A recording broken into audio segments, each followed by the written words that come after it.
미국이 발칵 뒤집혔습니다. 한국? 미국 하청 국가 주재에 감히 미국의 계약을 뺏어? 끊임없이 벌어지는 중동의 분쟁 속에서 자주국방을 선언한 사우디. 그들이 선택한 건 미국이 아닌 대한민국이었습니다. 전 세계 언론은 사우디의 선택에 의문을 표했죠. 돈도 많은 나라가 대체 왜? 이에 미국 정부는 대한민국의 로비 때문이었다고 확신했고 계약을 뺏기 위해 사우디로 향했습니다.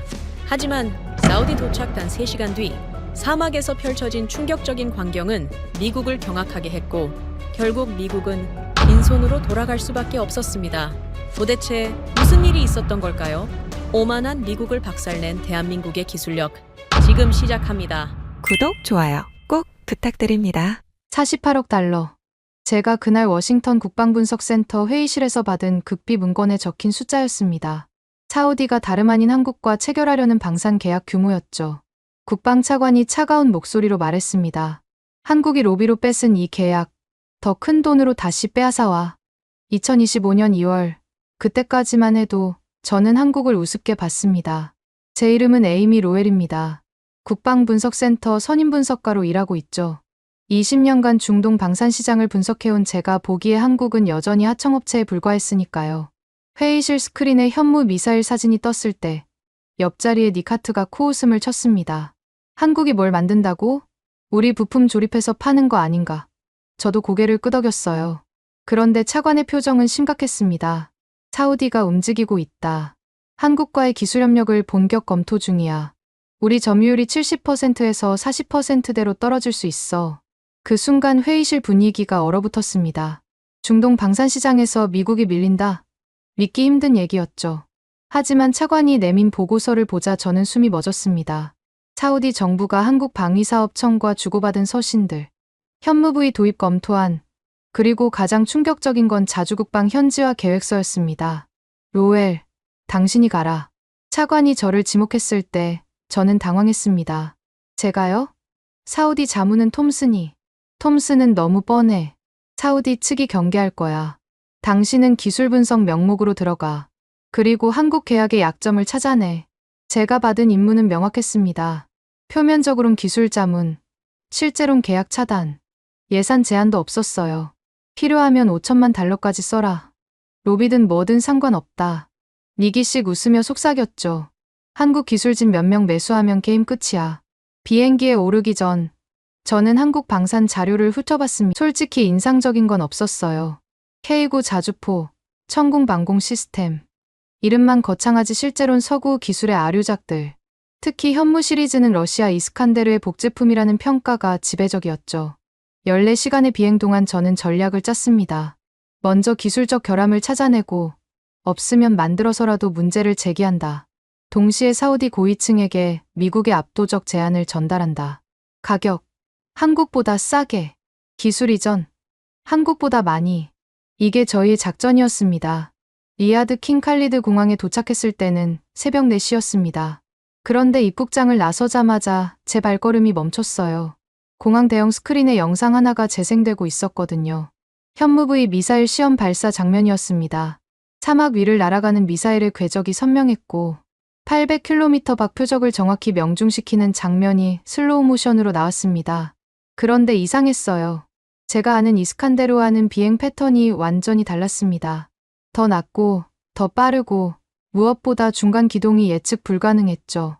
미사일이 지그재그로 움직이다가 순간적으로 급상승했다가 다시 급강하하는 교과서에도 없는 패턴이었습니다. 화면 하단에 자막이 떴습니다. 명중 오차 0.8m. 세계 최고 수준의 정밀 타격. 저도 모르게 중얼거렸어요. 0.8m라고? 미국의 최신 에이테킴스도 정밀 모드에서 1m 내외인데 한국이 그보다 정확하다? 순간 불안감이 스쳤습니다. 혹시 우리가 한국을 너무 얕봤나? 화면 속 폭발은 너무나 정확해서 표적 건물의 특정 층만 골라 파괴한 것처럼 보였습니다. 호텔로 가는 택시 안에서 저는 급히 본국에 메시지를 보냈습니다. 현무부의 추가 자료 필요. 실제 성능 데이터 요청. 답장은 30분 만에 왔습니다. 구형 자료만 존재. 최신 버전은 정보 없음. 정보가 없다니. 세계 최강 정보력을 자랑하는 미국이 한국 미사일 하나를 제대로 파악 못했다는 겁니다. 제 손에 든 태블릿이 무겁게 느껴졌어요. 호텔의 짐을 풀면서도 그 영상이 머릿속에서 떠나지 않았어요.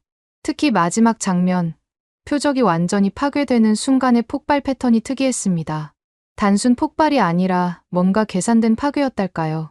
마치 건물의 구조를 완벽히 파악하고 정확한 지점을 타격한 것 같았죠. 다음 날 아침, 사우디 국방획득청 감히 본청으로 향했습니다. 리셉션에서 신분증을 제시하자 직원이 당황한 표정을 지었습니다. 로엘 박사님, 회의가 1시간 뒤인데요. 일찍 와서 건물 구조를 파악하려고요. 사실은 한국 대표단을 먼저 관찰하고 싶었습니다. 카페테리아에서 커피를 마시며 기다리는데 동양인 3명이 들어왔어요. 단정한 정장, 절제된 움직임, 틀림없는 한국팀이었죠. 그들이 조용히 대화를 나누는 걸 지켜봤습니다. 놀랍게도 영어가 아닌 아랍어로 대화하고 있었어요. 그것도 꽤 유창하게. 어제 시연은 성공적이었습니다. 오늘은 기술 이전 부분을 중점적으로. 순간 제 귀를 의심했습니다. 어제 시연, 제가 오기 전에 이미 뭔가를 보여줬다는 건가요? 커피 잔을 내려놓는 제 손이 떨렸습니다. 그때 그들 중 한 명이 저를 봤습니다. 날카로운 눈빛의 50대 남성. 나중에 안사실이지만 강해진 방위사업청 단장이었죠. 그가 살짝 고개를 숙였습니다. 제가 누군지 알고 있다는 듯이. 그 침착한 눈빛이 왠지 불편했어요. 마치 이미 게임의 승부를 알고 있다는 것처럼. 회의실로 들어갔을 때 이미 여러 나라 대표들이 와 있었습니다. 프랑스, 독일, 이탈리아, 각국이 사우디 시장을 노리고 있었죠. 하지만 분위기가 이상했어요. 보통은 미국이 들어오면 다들 긴장하는데 이번엔 시선이 한국팀에 쏠려 있었습니다. 몇몇은 수군거리기까지 했죠. 압둘라 빈 나세르 가미 국장이 입을 열었습니다. 오늘은 각국의 제안을 듣는 자리입니다. 다만 한 가지 전제가 있습니다. 우리는 더 이상 완제품 구매에 관심이 없습니다. 기술 이전과 공동 개발만 논의하겠습니다. 프랑스 대표 프랑수아 들라크루아가 즉각 반응했죠. 그건 너무 성급한 결정 아닙니까? 검증된 시스템을 도입하는 게. 검증? 압둘라가 끼어들었습니다. 지난 30년간 우리는 충분히 검증했습니다. 막상 필요할 때 부품 하나 제때 못 받은 경험도 충분히 했고요. 그 말에 저는 움찔했습니다. 미국산 무기의 고질적 문제였으니까요. 정치적 이유로 부품 공급을 중단하는 일이 한두 번이 아니었죠. 제 옆에 닉이 불편한 듯 자세를 고쳐 앉았습니다. 강해진 단장이 일어섰습니다. 조용하지만 단호한 목소리로 말했어요. 한국은 무기를 파는 게 아닙니다. 함께 만들고 함께 지키는 동반자가 되겠습니다. 그 순간 회의실이 조용해졌습니다. 닉이 비웃듯 중얼거렸지만 압둘라의 표정은 진지했어요. 오히려 기다렸다는 듯 눈을 빛냈죠. 계속하시죠. 강 단장. 강혜진이 스크린을 켰습니다. 현무 부위가 아니라 전혀 다른 무기 시스템이 나타났어요. 제가 본 적 없는, 그러나 뭔가 강력해 보이는 길쭉한 실린더 형태의 미사일이었습니다. 아직 코드명만 정해진 시스템입니다. 사막의 창. 여기 계신 분들께만 먼저 공개합니다. 제 손에 들린 펜이 떨렸습니다. 한국이 비밀 무기를 개발했다고. 그것도 우리 정보망에 잡히지 않은. 이건 있을 수 없는 일이었어요. 하지만 그보다 더 충격적인 건 압둘라의 반응이었습니다. 그는 이미 알고 있다는 듯 고개를 끄덕였어요. 어제 시연을 직접 봤습니다. 인상적이었죠. 어제 그 단어가 제 가슴을 찔렀습니다. 우리는 한 발 늦었구나. 아니, 어쩌면 처음부터 게임이 끝나 있었는지도. 테이블 아래로 제 주먹이 꽉 쥐어졌습니다. 회의가 본격적으로 시작됐을 때 저는 이미 불안했습니다. 각국 대표들이 준비한 자료를 펼쳐놓기 시작했죠. 프랑스의 프랑수아가 먼저 나섰습니다. 두꺼운 제안서를 테이블에 올려놓으며 자신만만하게 말했어요. 라팔 전투기와 통합 방공망, 그리고 기술 이전 패키지입니다. 총 가격은 42억 달러. 닉이 제 옆에서 속삭였습니다. 우리가 제시할 금액보다 싸네. 문제없어. 우린 정치적 영향력이 있으니까. 그때 강해진 단장이 조용히 손을 들었습니다. 저희는 가격 얘기부터 하지 않겠습니다. 프랑수아가 비웃었어요. 그럼 뭘 먼저 하시겠다는 거죠? 실례요. 회의실에 잠시 침묵이 흘렀습니다. 저도 당황했죠. 방산 계약에서 신뢰를 먼저 얘기한다니. 그런데 강혜진의 다음 말이 더 충격적이었습니다. 한국은 무기를 파는 게 아닙니다. 우리는 신뢰를 만드는 나라입니다. 기술은 그 신뢰를 구현하는 도구일 뿐이죠. 닉이 코웃음을 쳤습니다. 감상적이네요. 방사는 비즈니스입니다. 철학 강의가 아니고. 그런데 압둘라 국장의 반응이 예상 밖이었어요. 그가 천천히 고개를 들어 강혜진을 바라봤습니다. 눈빛에 뭔가 다른 게 있었죠. 경계심이 아니라 기대감 같은 거였습니다. 계속해 보시죠. 강 단장. 강혜진이 리모컨을 들었습니다. 스크린에 숫자들이 떴어요. 현무부위의 재원이었습니다. 사거리 800km, 탄두 중량 500kg. 그런데 정말 놀라운 건 다음 수치였죠. 명중 오차 1m 미만, 정확히는 0.8m입니다. 저는 급히 노트북을 열어 미국 데이터와 대조했습니다. 우리 최신 미사일도 이 정도 정확도는 없었어요. 그런데 더 충격적인 건 다음 슬라이드였습니다. 이건 단순한 미사일이 아닙니다.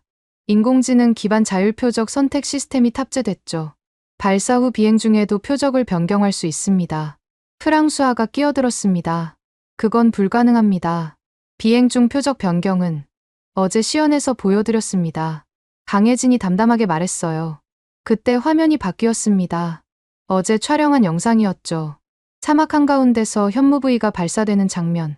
그런데 중간에 명령이 떨어집니다. 표적 변경. 좌측 3번 건물로. 미사일이 공중에서 급격히 방향을 틀었습니다. 마치 살아있는 생명체처럼 유연하게 움직이더니 새로운 표적을 정확히 명중시켰어요. 제 손에 든 펜이 멈췄습니다. 이건 우리도 완성하지 못한 기술이었거든요. 압둘라가 말했습니다. 인상적이었습니다. 특히 표적 변경 후에도 정확도가 떨어지지 않더군요. 네, 0.9m였습니다. 강혜진이 대답했어요. 이때 닉이 끼어들었죠. 잠깐, 이 기술이 정말 한국 독자 개발입니까?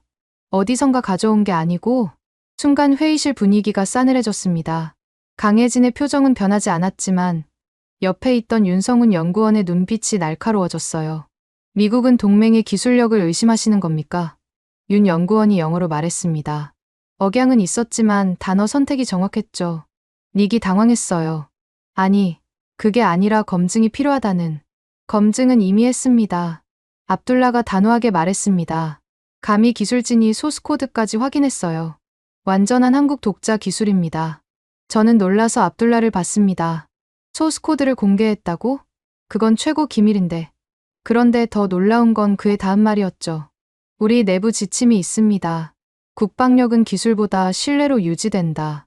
한국은 그 신뢰를 보여줬습니다. 강혜진이 다음 슬라이드로 넘어갔습니다. 기술 이전에 대해 말씀드리겠습니다. 우리는 단계적 이전이 아닌 동시 이전을 제안합니다. 프랑스화가 비웃었어요. 그럼 첫날부터 모든 기술을 넘긴다는 겁니까? 아닙니다. 첫날부터 함께 만든다는 겁니다. 그때 화면에 도표가 떴습니다. 한국 기술진과 사우디 기술진이 함께 일하는 일정표였어요. 설계부터 생산까지 모든 과정을 공유한다는 내용이었죠. 저는 닉에게 속삭였습니다. 이건 기술 이전이 아니라 기술 공유야. 미쳤어. 하지만 사우디 측 반응은 달랐습니다. 가미의 수석 기술 책임자 살림 파라즈가 앞으로 나왔어요. 한국 제안이 흥미롭습니다. 특히 공동개발 부분이요. 우리가 원하던 바로 그것입니다. 닉이 초조해했습니다. 급히 자료를 꺼내 들었죠. 잠깐, 미국도 기술 이전을 제안합니다. 패트리어트 시스템에. 패트리어트는 이미 보유하고 있습니다. 압둘라가 잘랐습니다. 30년 된 시스템이죠. 부품 공급도 항상 문제고. 그 말에 저는 할 말을 잃었어요. 사실이었으니까요. 미국은 항상 최신 기술은 주지 않고 한 세대 전 기술만 이전했죠. 그것도 제한적으로. 강혜진이 말을 이었습니다. 한국의 제안은 다릅니다. 우리가 현재 운용하는 것과 동일한 시스템을 공유합니다. 업그레이드도 동시에 적용하고요. 그게 가능합니까? 독일 대표가 물었어요. 이미 인도네시아, 폴란드와 그렇게 하고 있습니다. 저는 급히 스마트폰으로 확인했습니다. 사실이었어요. 한국이 이미 여러 나라와 공동 생산을 진행 중이었죠. 우리가 이런 정보를 놓쳤다니. 압둘라가 일어섰습니다. 각국 제안을 검토하겠습니다. 다만 한 가지 분명히 하죠. 우리는 무기만 사는 게 아닙니다. 신뢰를 삽니다. 그 순간 강혜진과 눈이 마주쳤어요. 그가 살짝 미소 지었습니다. 승리를 확신하는 미소가 아니라 뭔가 더 깊은 의미가 담긴. 회의가 끝나고 복도로 나왔을 때 닉이 화를 냈습니다. 저 한국인들 뭔가 숨기고 있어. 소스 코드를 공개한다니 정상이 아니야. 하지만 저는 다른 생각이 들었어요. 혹시 그들이 숨기는 게 아니라 우리가 보지 못한 건 아닐까?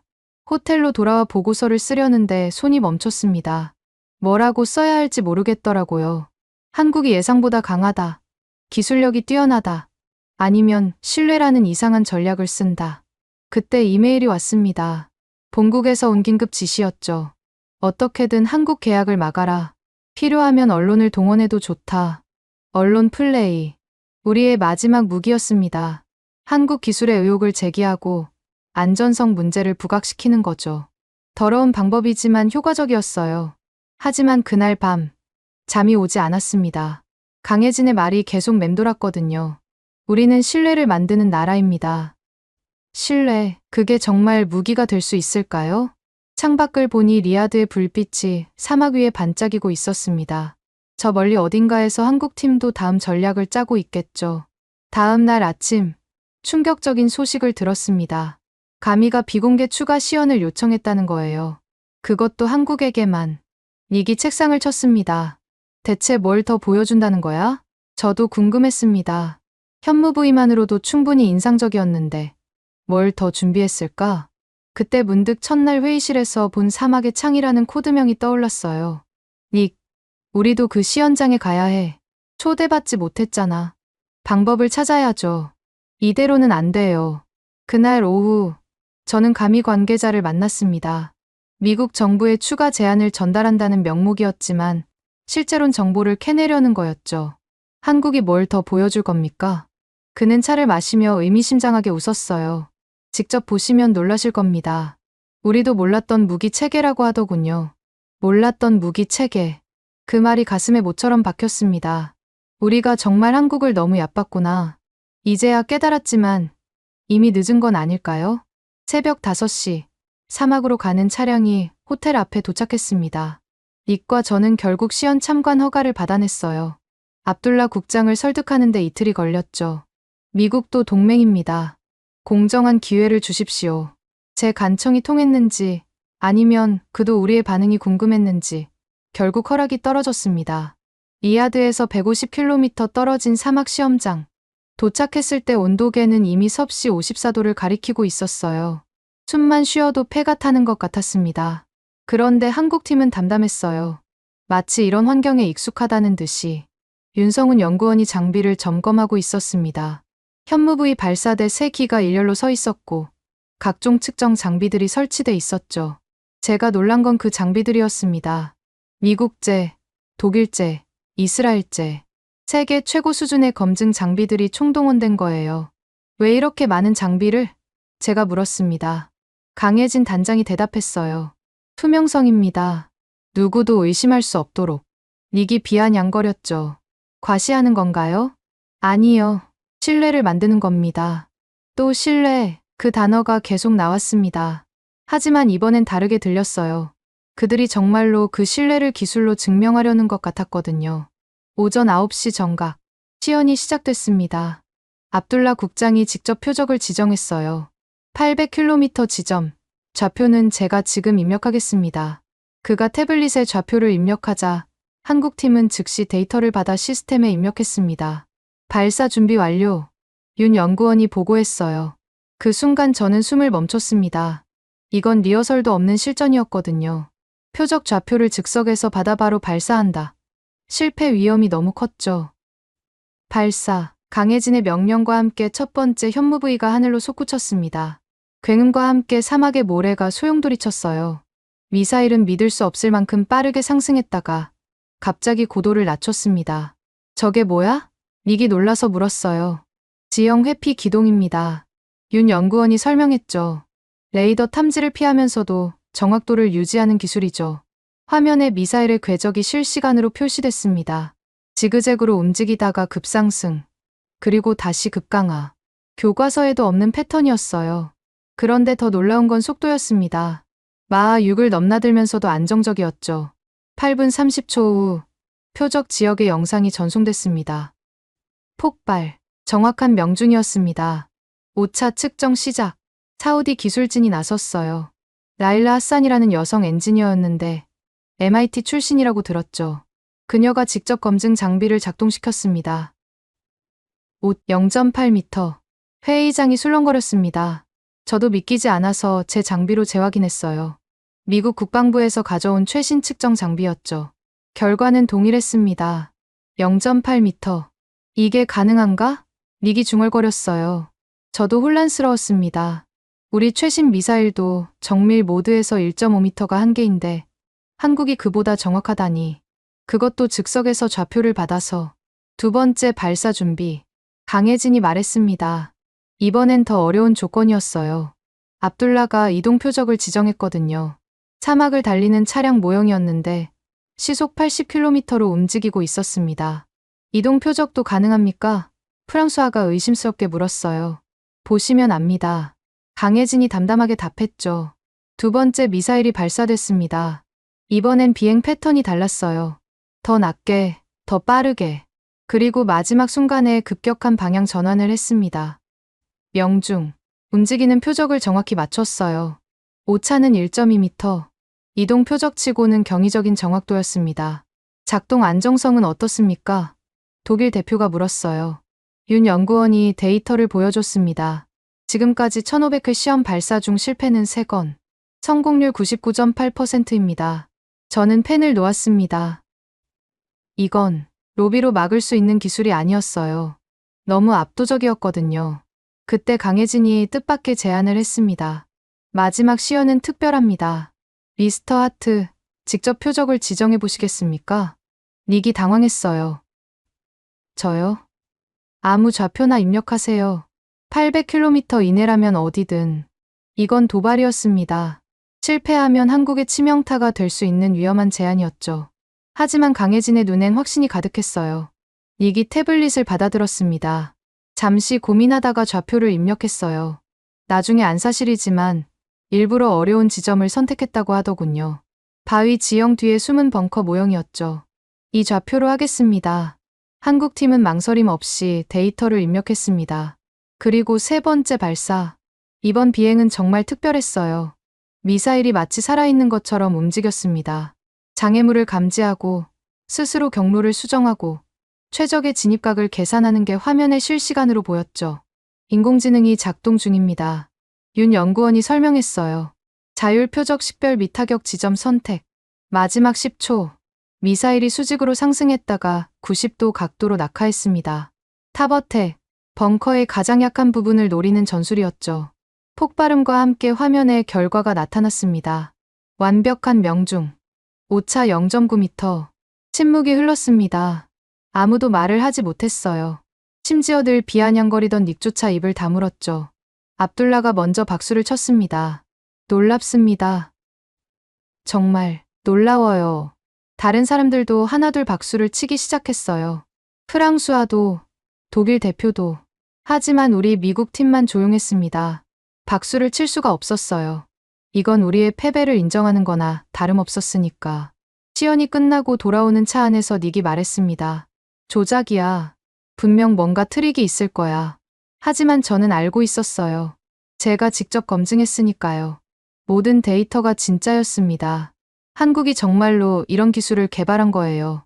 닉, 우리가 졌어요. 무슨 소리야. 아직 끝나지 않았어. 언론 플레이가 남았잖아. 맞아요. 아직 카드가 하나 남았죠. 하지만 저는 이미 알고 있었습니다. 기술 앞에서 언론 플레이는 한계가 있다는 걸. 호텔에 돌아와 보고서를 쓰는데 뭐라고 써야 할지 막막했어요. 한국 기술이 미국을 앞섰다. 본국에서 받아들일까요? 그날 밤 강혜진에게서 메시지가 왔습니다. 오늘 참관해 주셔서 감사합니다. 기술은 결국 사람이 만듭니다. 그리고 사람은 신뢰로 움직이죠. 미국과도 그런 관계를 만들고 싶습니다. 저는 한참을 그 메시지를 바라봤어요. 경쟁자가 보낸 화해의 손길. 아니, 어쩌면 새로운 시대의 초대장이었을지도. 창밖을 보니 사막의 별이 유난히 밝았습니다. 저 별빛처럼 한국의 기술도 이제 숨길 수 없는 존재가 된 거겠죠. 근데 이상한 건 분하거나 억울하지 않았다는 거예요. 오히려 뭔가 새로운 걸 배운 기분이었달까요. 신뢰를 만드는 나라, 그 말이 단순한 수사가 아니었구나. 이제야 깨달았습니다. 그들은 정말로 무기가 아닌 신뢰를 파는 거였어요. 다음 날 아침, 충격적인 소식이 전해졌습니다. 한국이 또 다른 무기 체계를 공개한다고 합니다. 포드명, 사막의 창.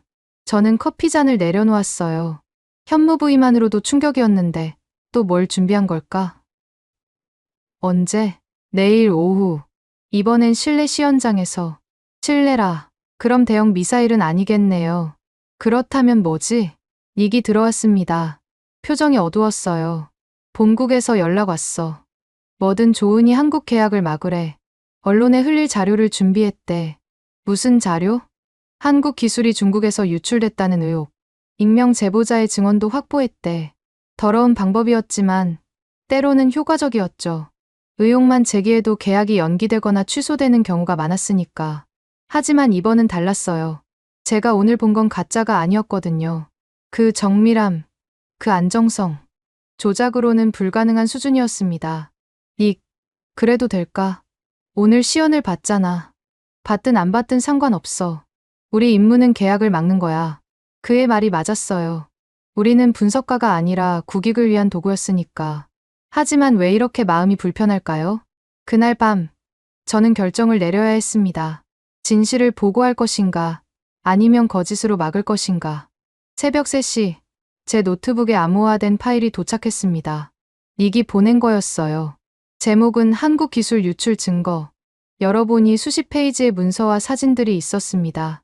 중국 군수공장에서 찍혔다는 미사일 설계도, 한국 연구원과 중국 관계자가 만났다는 호텔 영수증, 그리고 익명 제보자의 진술서까지. 이게 진짜일까? 저는 혼잣말을 했어요. 문서를 자세히 들여다봤습니다. 뭔가 이상했어요.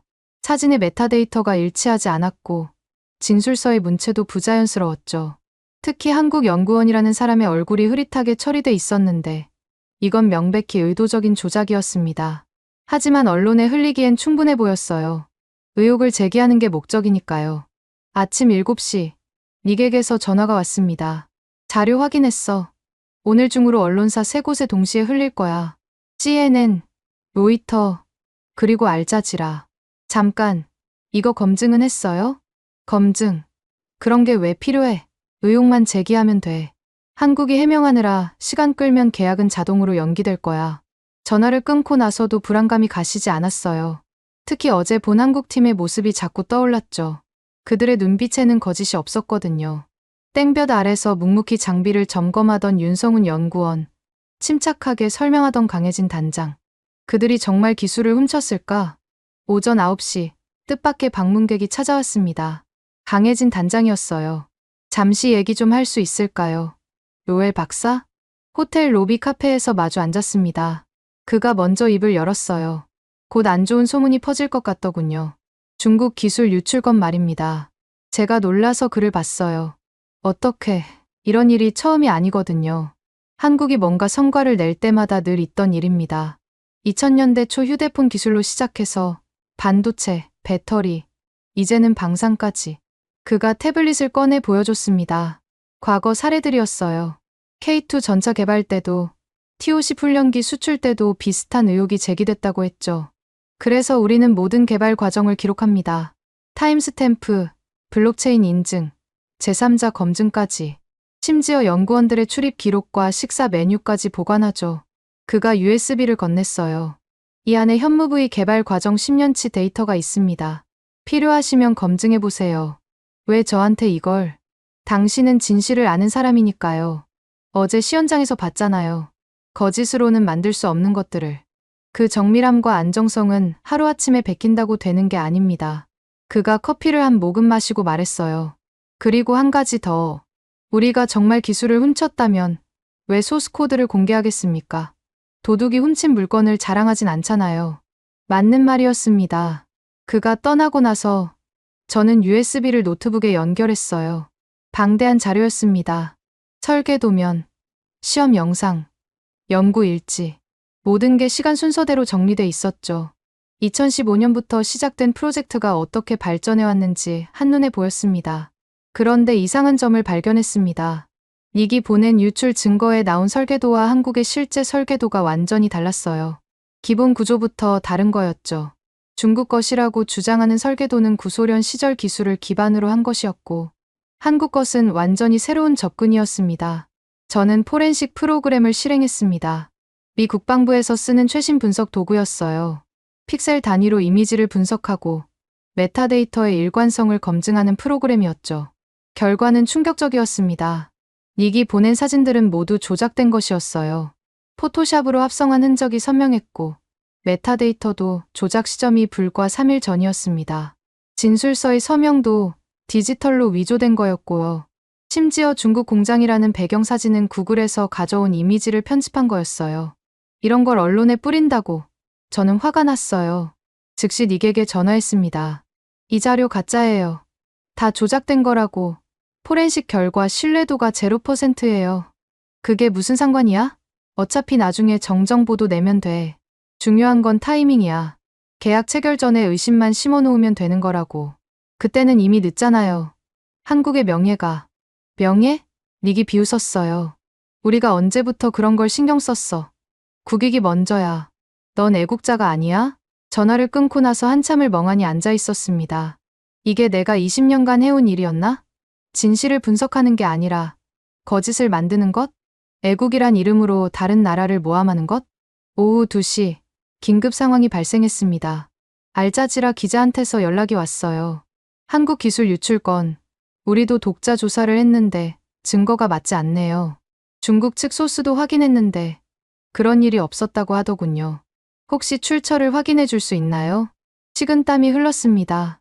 중동 언론은 만만치 않았어요. 그들도 나름의 정보망이 있었고 특히 알자지라는 독립적인 검증으로 유명했죠. 확인 후 연락드리겠습니다. 그 순간 또 다른 전화가 왔어요. CNN 기자였습니다. 이 자료, 이미 작년에 가짜로 판명된 사진이 포함돼 있는데요. 러시아 미사일 공장 사진을 중국이라고 바꾼 거잖아요. 상황이 역전되고 있었습니다.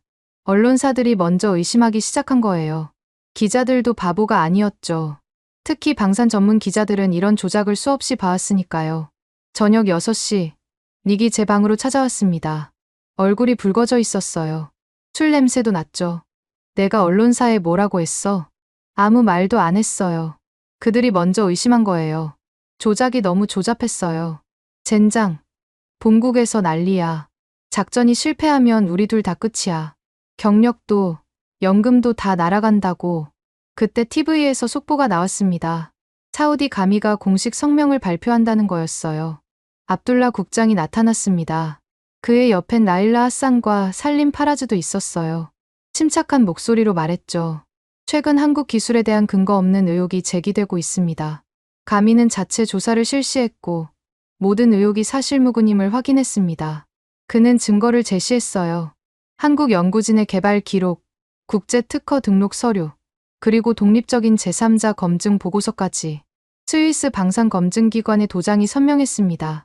특히 유출 의혹을 제기한 자료들을 분석한 결과 99.1%의 확률로 조작된 것으로 판명됐습니다. 우리는 신뢰할 수 있는 파트너와 일합니다. 거짓 정보에 흔들리지 않겠습니다. 닉이 주먹으로 벽을 쳤습니다. 끝났어. 완전히 망했다고. 하지만 저는 오히려 안도감을 느꼈어요. 진실이 밝혀진 거니까요. 그리고 뭔가 더 중요한 걸 깨달았죠. 기술은 거짓말을 하지 않는다는 것을. 그날 밤, 저는 본국에 보고서를 썼습니다. 하지만 내용이 달랐어요. 한국 기술은 독자 개발이 확실함. 조작된 정보로는 막을 수 없음. 새로운 접근 필요. 권고사항 한국과 경쟁보다는 협력을 모색할 것. 보내기 버튼을 누르기 전 잠시 망설였습니다. 이건 명령 불복종이었으니까요. 하지만 더는 거짓에 가담할 수 없었어요. 제 양심이 허락하지 않았습니다. 새벽 1시, 창밖을 바라봤습니다. 사막의 바람이 거칠게 불고 있었어요. 모래 폭풍이 일어날 것 같은 밤이었죠. 우린 뭘 지키려는 걸까? 제 질문에 답은 없었습니다. 다만 한 가지는 확실했어요. 저는 더 이상 정치의 도구가 아닌 진실을 보는 분석가가 되고 싶다는 것. 20살 때 이 일을 시작했을 때의 초심으로 돌아가고 싶었습니다. 다음 날 아침, 뜻밖의 소식을 들었습니다. 한국이 사막의 창시연을 공개로 전환한대요. 모든 국가 대표단을 초청한다고. 심지어 언론사도 초청한대요. 닉이 냉소적으로 말했죠. 자신 있나 보네. 아니면 미친 거거나. 아니, 그게 아니었어요. 이건 한국의 메시지였죠. 우리는 숨길 게 없다. 모두 와서 직접 보라. 진실은 스스로를 증명한다. 오후 시연장으로 가는 길, 강혜진 단장과 마주쳤습니다. 어제 보고서 보냈다고 들었습니다. 제가 놀라서 글을 봤어요. 어떻게, 저도 20년간 이 일을 해왔으니까요. 누가 진실을 말하는지 알아봅니다. 그리고 감사합니다. 용기 있는 선택이었어요. 그가 웃으며 말했어요. 오늘 시연, 잘 보세요. 기술이 아니라 철학을 보게 될 겁니다. 철학이라. 무기 시연에서 철학을 본다는 게 무슨 의미일까? 시연장에 도착했을 때 이미 많은 사람이 모여 있었어요. 프랑스, 독일, 이탈리아뿐만 아니라 영국, 캐나다, 호주까지. 정말로 모든 나라가 온 거였죠. BBC와 알자지라 카메라도 보였습니다. 그리고 중앙에는 처음 보는 무기 시스템이 있었습니다.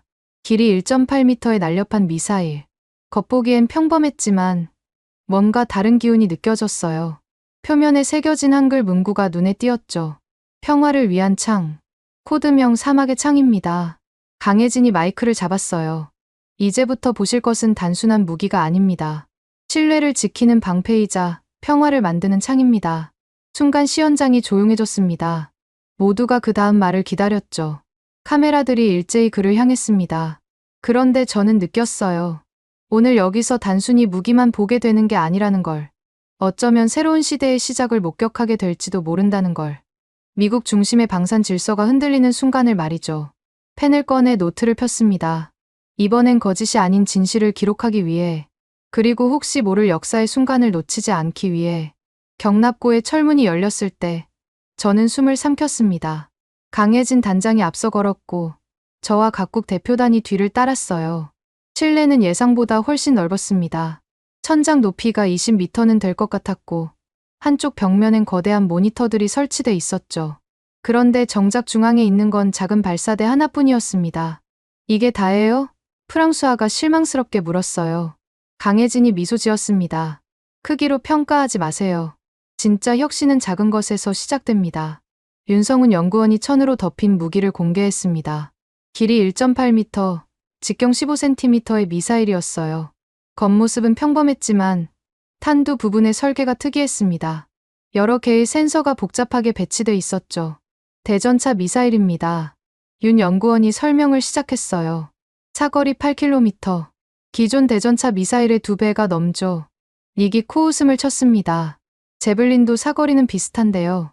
제블린은 4.5km입니다. 윤 연구원이 정정했어요. 그리고 이건 단순한 사거리 경쟁이 아닙니다. 화면에 미사일의 내부 구조가 나타났습니다. 저는 놀라서 일어섰어요. 이건 제가 본 적 없는 설계였거든요. 텐덤 탄두가 아니네요? 독일 대표가 물었습니다. 맞습니다. 새로운 접근이죠. AI 기반 적응형 관통 시스템입니다. 그 순간 압둘라 국장이 들어왔습니다. 살림 파라즈와 라일라 하산도 함께였어요. 그들의 표정엔 기대감이 가득했죠. 어제 비공개 시연을 봤습니다. 압둘라가 말했어요. 믿기 힘들었지만 직접 확인했죠. 강혜진이 태블릿을 들었습니다. 시연하겠습니다. 표적은 8km 밖 시험장에 준비된 최신형 전차 모형입니다. 복합장갑과 반응장갑을 모두 갖춘 모델이죠. 화면이 전환됐어요. 사막 한가운데 놓인 전차가 보였습니다. 러시아제 T-90 전차를 본뜬 모형이었는데 실제와 동일한 장갑 구성이라고 했죠. 발사 준비. 윤 연구원이 발사대를 조작했습니다. 미사일이 미세하게 각도를 조정하더니 발사 자세를 잡았어요. 그런데 이상한 일이 일어났습니다. 미사일 표면의 센서들이 파란빛으로 빛나기 시작한 거예요. 저게 뭡니까? 제가 물었어요. 광섬유 유도 시스템입니다. 발사 후에도 조종 가능하죠. 하지만 더 중요한 건 이겁니다. 화면에 FFMOD라는 글자가 떴어요. FIR and FORGET. 발사 후 망각 모드입니다. AI가 스스로 표적을 추적하고 최적의 타격 지점을 선택합니다. 발사. 순간 굉음과 함께 미사일이 튀어나갔습니다. 그런데 예상과 달랐어요. 일직선으로 날아가는 게 아니라 마치 뱀처럼 구불구불 움직였죠. 고도를 올렸다 내렸다를 반복하면서도 속도는 줄지 않았습니다. 모니터에 미사일 시점 영상이 나타났어요. AI가 실시간으로 분석하는 데이터가 화면 가득 흘러갔죠. 장갑 분석 중, 약점 스캔, 최적 진입각 계산. 30초 후 미사일이 급격히 상승했습니다. 거의 수직으로 올라가더니 정점에서 멈춘 것처럼 보였어요. 지금입니다. 윤 연구원이 말했죠. 미사일이 급강하했습니다. 전차 상부, 정확히 포탑과 차체 연결 부위를 향해서. 그런데 마지막 순간 놀라운 일이 일어났어요. 미사일이 두 개로 분리된 거예요. 이중 타격. 제가 놀라서 물었습니다. 아닙니다. 기만체와 본체입니다. 첫 번째 물체가 반응 장갑을 작동시켰고 진짜 탄두는 그 틈을 파고들었습니다. 폭발음과 함께 전차 모형이 내부에서부터 파괴됐어요. 완벽한 격파였습니다. 침묵이 흘렀습니다. 모두가 화면을 멍하니 바라봤죠. 명중률이 얼마나 됩니까? 영국 대표가 물었어요. 99.3%입니다. 1500회 시험 중 11번 실패했고 그것도 극한 기상 조건에서였죠. 닉이 급히 물었습니다. 이 기술 언제부터 개발한 겁니까? 8년 전부터입니다. 하지만 실전 배치는 작년부터죠. 작년부터라고? 그럼 한국군은 이미 이 무기를 운용하고 있다는 건가? 우리 정보부는 이걸 전혀 모르고 있었는데 압둘라가 앞으로 나왔습니다. 두 번째 시연을 보여주세요. 다중 표적 동시 타격. 강혜진이 고개를 끄덕였어요. 화면에 4대의 장갑차가 나타났습니다. 서로 500m씩 떨어져 있었고 불규칙하게 움직이고 있었죠. 한 발로 4대를 프랑수아가 비웃었어요. 불가능합니다. 한 발이 아닙니다. 강혜진이 정정했어요. 4발을 동시에 발사하는 겁니다. 하지만 특별한 점이 있죠. 발사대가 움직였습니다. 4발의 미사일이 준비됐어요. 그런데 이상했습니다. 모두 다른 방향을 향하고 있었거든요. 협동 타격 모드입니다. 미사일끼리 정보를 공유하며 최적의 공격 루트를 만들죠. 발사 버튼이 눌렸습니다. 4발이 동시에 날아갔는데 궤적이 장관이었어요. 서로 엇갈리듯 비행하다가 특정 지점에서 만나고 다시 흩어지고를 반복했죠. 마치 하나의 생명체가 4개로 분열했다가 합쳐지는 것 같았습니다. 저들이 뭘 하는 거죠? 제가 물었어요. 정보 교환입니다.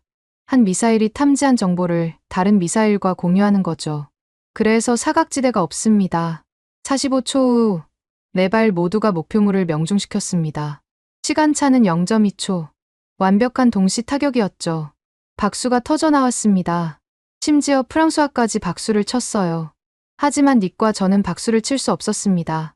이건 우리의 완패를 인정하는 거니까요. 재탐지 성공률은 어떻게 되나요? 라일라가 물었어요. 92%입니다. 한 번 추적하면 놓치지 않죠. 저는 노트북을 열어 미국 대전차 미사일과 비교했습니다. 우리 최신 모델도 재탐지율은 80%가 한계였어요.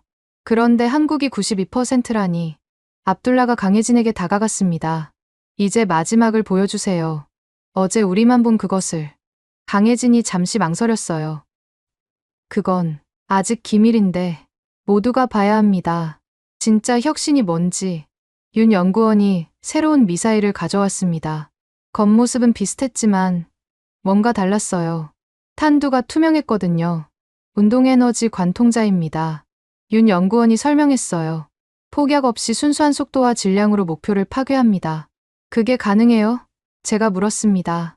마하 9.5. 그 속도면 가능합니다. 마하 9.5? 그건 극초음속을 넘어선 수준이었어요. 대전차 미사일이 그런 속도를 낼 수 있다고? 발사 준비가 끝났습니다. 표적은 이중 콘크리트 벙커. 두께가 3m나 되는 구조물이었죠. 발사. 이번엔 소리가 달랐습니다. 날카로운 비명 같은 소리와 함께 미사일이 사라졌어요. 너무 빨라서 눈으로 따라갈 수 없었죠. 1초. 단 1초 만에 8km를 날아갔습니다. 충돌 순간 벙커가 폭발하지 않고 그냥 뚫렸어요. 깨끗한 구멍이 생겼죠. 그리고 몇 초 후 내부에서부터 무너지기 시작했습니다. 충격파가 구조물을 안에서부터 파괴한 거예요. 이런. 닉이 말을 잃었습니다. 저도 할 말이 없었어요. 이건 게임 체인저였습니다. 모든 방어 체계를 무력화할 수 있는 무기였으니까요. 압둘라가 일어섰습니다. 이제 아시겠습니까? 우리가 왜 한국을 선택했는지. 그들은 단순히 무기를 만드는 게 아닙니다. 미래를 만들고 있어요. 그가 강혜진과 악수를 했습니다. 우리의 결정은 확고합니다. 한국과 함께 하겠습니다. 그 순간 강혜진이 저를 봤어요. 그리고 조용히 말했죠. 우린 기술이 아니라 의지를 봤다. 압둘라가 공식 발언을 했습니다. 한국은 자신들의 최고 기밀까지 우리와 공유할 의지가 있었습니다. 그게 진정한 동맹이죠. 시연이 끝나고 저는 혼자 경납고에 남았습니다. 사막의 창이라는 이름이 이제야 이해됐어요. 이건 단순한 무기가 아니라 중동 방산 지형을 바꿀 창이었던 거죠. 그리고 우리 미국은 그 변화를 막을 수 없었습니다. 제 손에 든 펜이 떨렸어요. 본국에 뭐라고 보고해야 할까요? 우리가 졌다고. 아니면 새로운 강자가 나타났다고? 밖으로 나왔을 때 사막의 해가 지고 있었습니다. 붉은 노을 속에서 한국팀이 장비를 정리하고 있었어요. 그들은 승리를 자축하지 않았습니다. 그저 묵묵히 다음을 준비할 뿐이었죠. 이제 어떻게 하실 건가요? 뒤에서 강혜진의 목소리가 들렸어요. 돌아보니 그가 서 있었습니다. 석양빛에 그의 얼굴이 붉게 물들어 있었죠. 모르겠어요. 하지만 한 가지는 확실해요. 세상이 변했다는 것. 그가 미소 지었습니다. 변한 게 아닙니다. 원래 있던 걸 이제야 보신 거죠. 맞는 말이었어요. 한국의 기술은 하루아침에 만들어진 게 아니었으니까. 우리가 오만에 빠져보지 못했을 뿐. 서명식은 리야드 가미 본청 대회의장에서 열렸습니다. 200명이 넘는 각국 대표와 언론이 모인 가운데 압둘라 국장과 강혜진 단장이 단상에 올랐어요. 저는 맨 뒤 구석에 서서 지켜봤습니다. 닉은 이미 본국으로 돌아간 뒤였죠. 더 볼 게 없다며 어젯밤 비행기를 tas어요. 오늘은 역사적인 날입니다. 압둘라가 마이크를 잡았습니다. 사우디아라비아와 대한민국은 단순한 무기 거래를 넘어 진정한 기술 동맹을 맺습니다. 카메라 플래시가 터졌어요. 대형 스크린에 계약 내용이 떴습니다. 현무V 시스템 300기, 사막의 창 2000발, 그리고 가장 중요한 건 현지 생산시설 구축이었죠. 총 계약 규모는 48억 달러였습니다. 하지만 숫자는 중요하지 않습니다. 압둘라가 말을 이었어요. 중요한 건 철학입니다. 한국은 우리에게 물고기를 주는 대신 낚시하는 법을 가르쳐 주겠다고 했습니다. 강혜진이 마이크를 받았습니다. 기술은 독점할 때 썩습니다.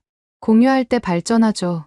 우리는 사우디와 함께 중동의 새로운 방산 표준을 만들 것입니다. 그 순간 제 휴대폰이 진동했어요. 워싱턴에서 온 메시지였습니다. 즉시 대응 보고서 작성. 한국 사우디 협약의 문제점 지적할 것. 저는 휴대폰을 주머니에 넣었습니다. 더 이상 그런 보고서는 쓰지 않겠다고 마음먹었거든요.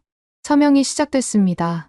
두 사람이 서류에 사인을 하는 동안 살림 파라즈가 기술 세부 사항을 발표했어요. 첫 단계로 한국 기술진 50명이 리야드에 상주하며 기술 이전을 시작합니다.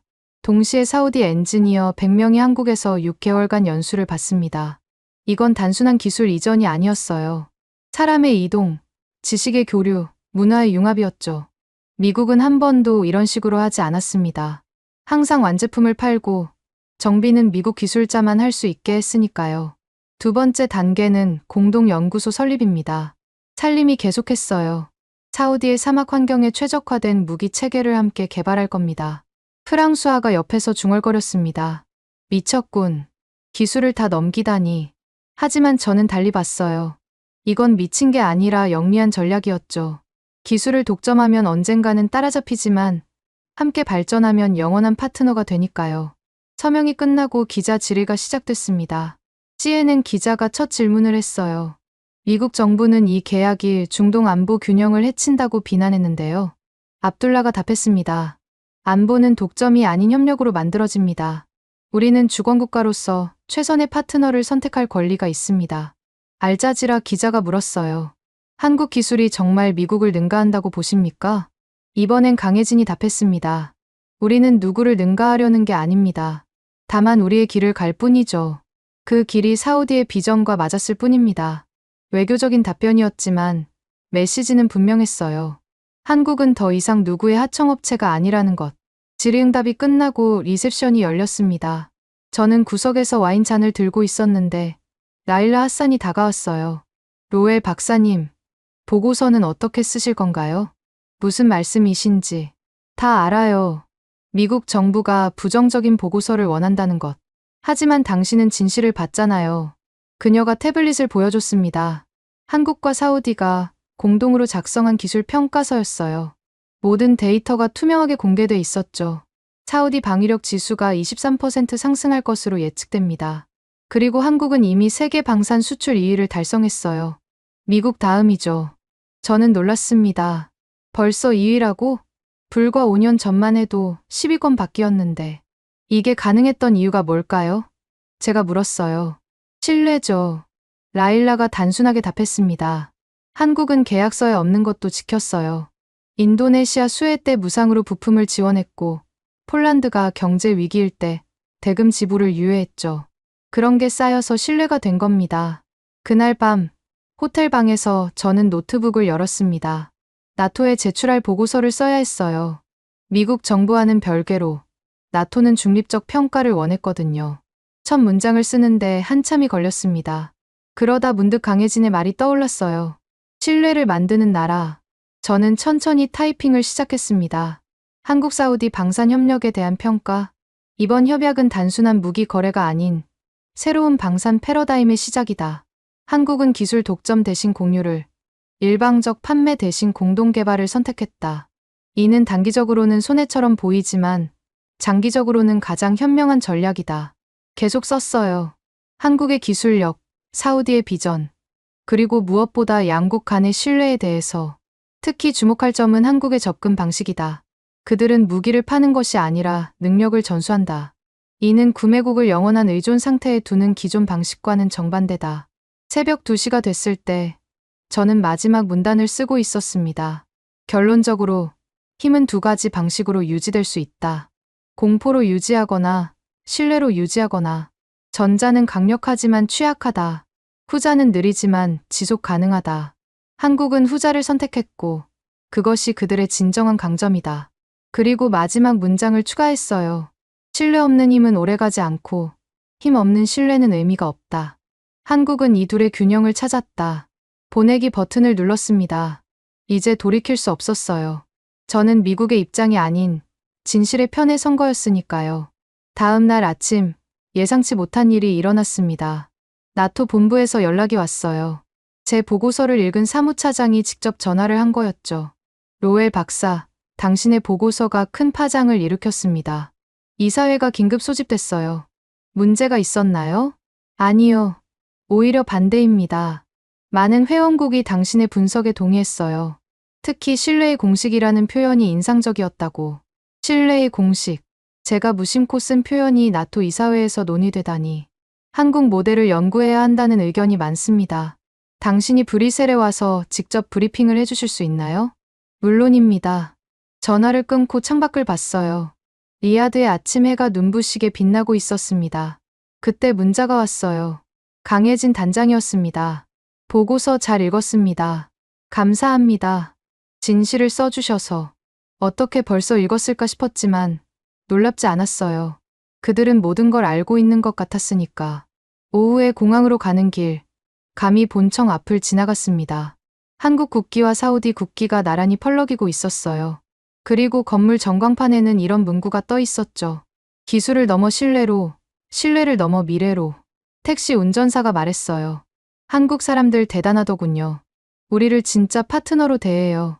미국은 항상 우리를 구매자로만 봤는데. 그의 말이 모든 걸 설명했습니다. 한국이 성공한 이유를요. 브뤼셀로 가는 비행기 안에서 저는 브리핑 자료를 준비했습니다. 제목은 이렇게 정했어요. 신뢰의 공식 21세기 방산협력의 새로운 모델. 그리고 첫 슬라이드에 이렇게 적었습니다. 무기는 전쟁을 위한 것이지만 신뢰는 평화를 위한 것이다. 한국은 무기를 팔면서 평화를 만들었다. 그것이 그들의 공식이다. 미국 정부는 제 보고서에 분노했겠지만 저는 후회하지 않았어요. 때로는 애국보다 진실이 더 중요하니까요. 그리고 무엇보다 저는 새로운 걸 배웠습니다. 힘의 시대에서 신뢰의 시대로 넘어가는 전환점을 목격했다는 것을요.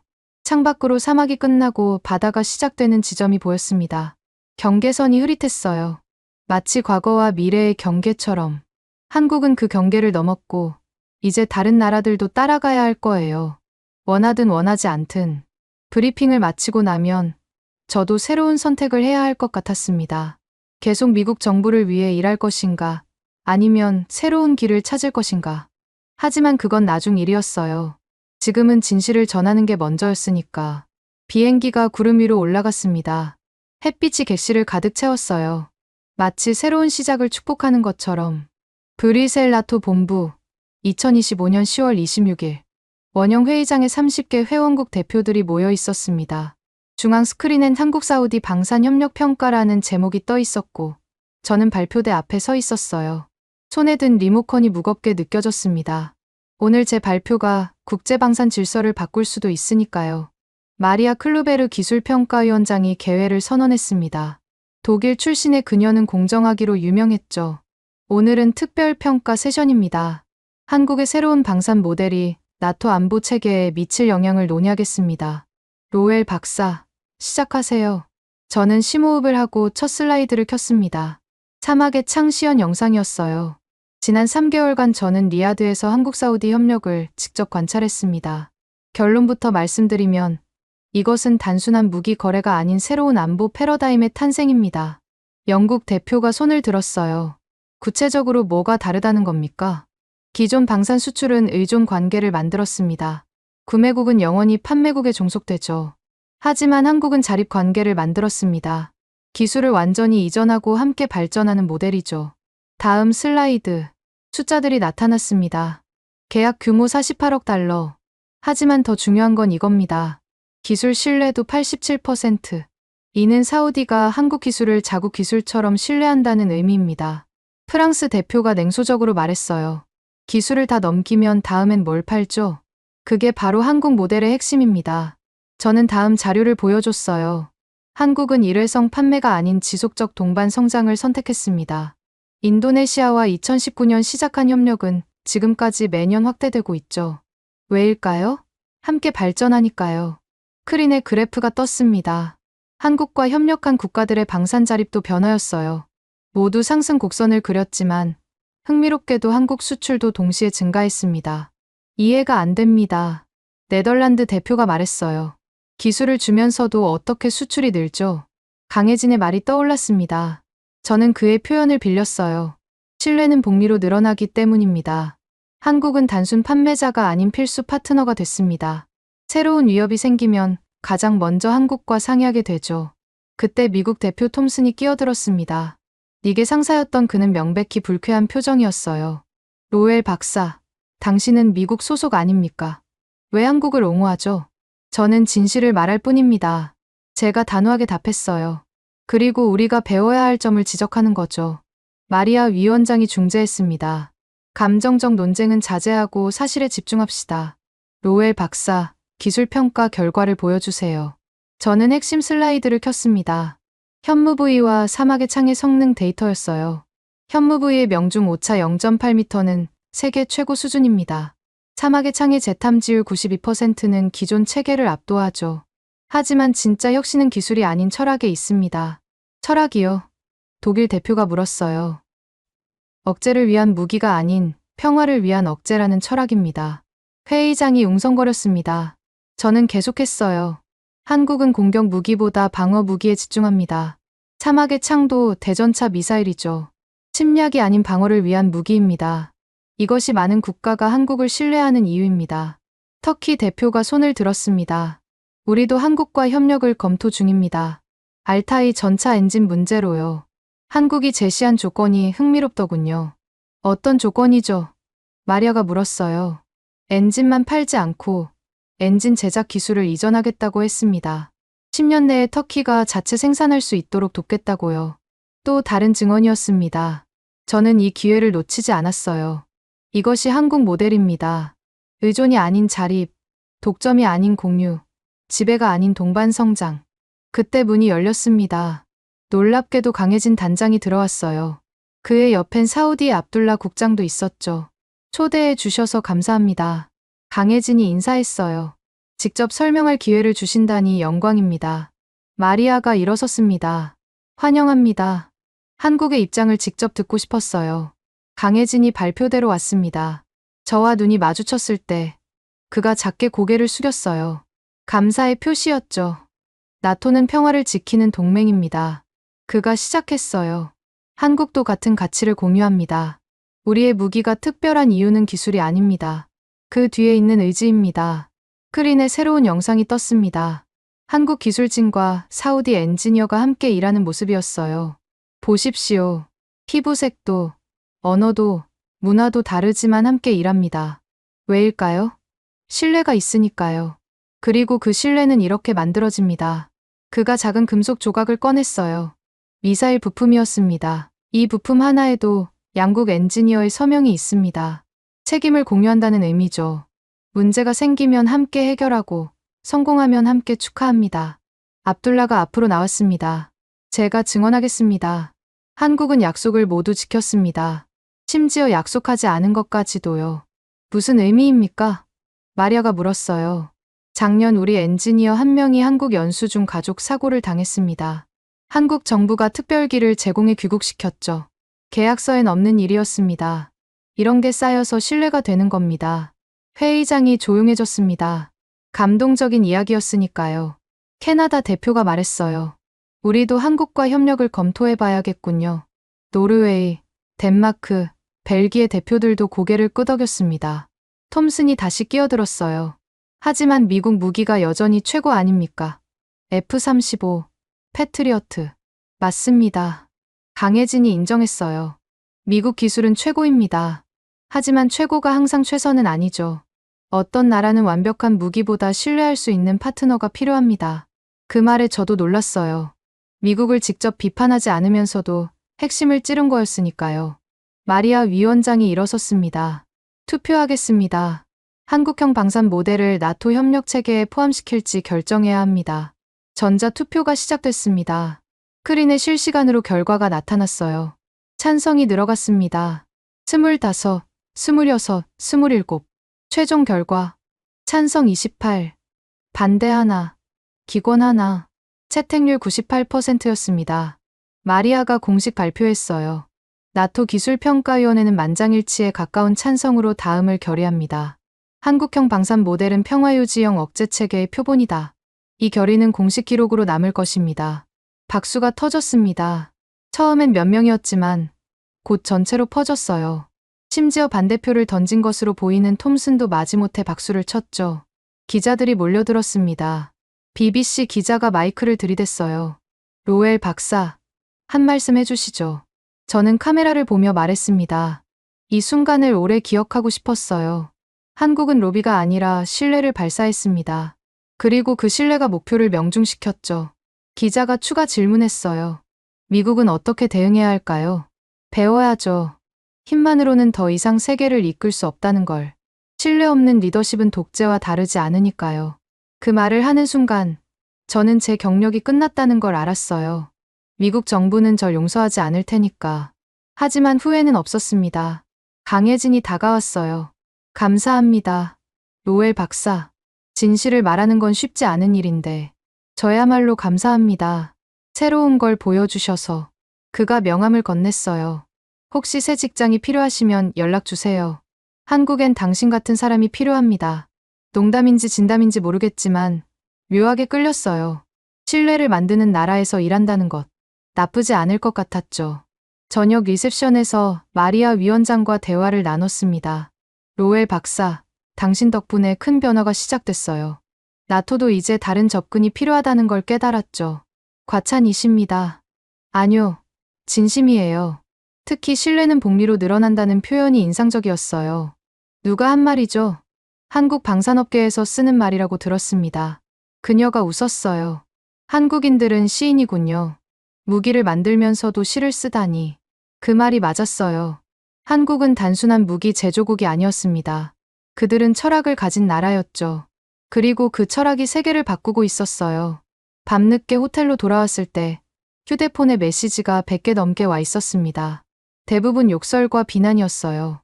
배신자, 매국노, 한국에 매수됐냐. 하지만 몇 개는 달랐습니다.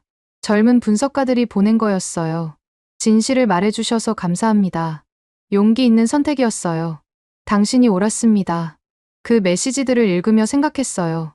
변화는 이미 시작됐구나. 미국 내에서도 새로운 목소리가 나오고 있구나. 창밖을 보니 브뤼셀의 밤거리가 평화로웠습니다. 나토 본부 건물에는 여전히 불이 켜져 있었어요. 아마 오늘 결의안을 정리하느라 바쁘겠죠. 한국형 방산 모델은 평화유지형 억제체계의 표본이다. 이 한 문장이 얼마나 많은 것을 바꿀까요? 알 수 없었지만 한 가지는 확실했습니다. 오늘 여기서 새로운 시대가 시작됐다는 것을. 리야드 킹 칼리드 공항, 새벽 5시. 브뤼셀에서 돌아온 지 일주일이 지났습니다.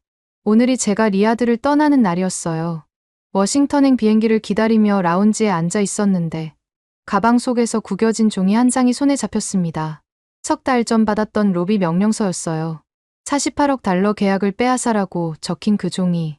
저는 천천히 그것을 찢었습니다. 한 조각, 두 조각. 작은 조각들이 쓰레기통으로 떨어졌어요. 그러면서 미소가 지어졌죠. 우린 계약을 잃었지만 그보다 중요한 걸 배웠으니까요. 진심의 가치를. 창밖으로 사막의 태양이 떠오르고 있었습니다. 붉은 빛이 모래 언덕을 황금색으로 물들였어요.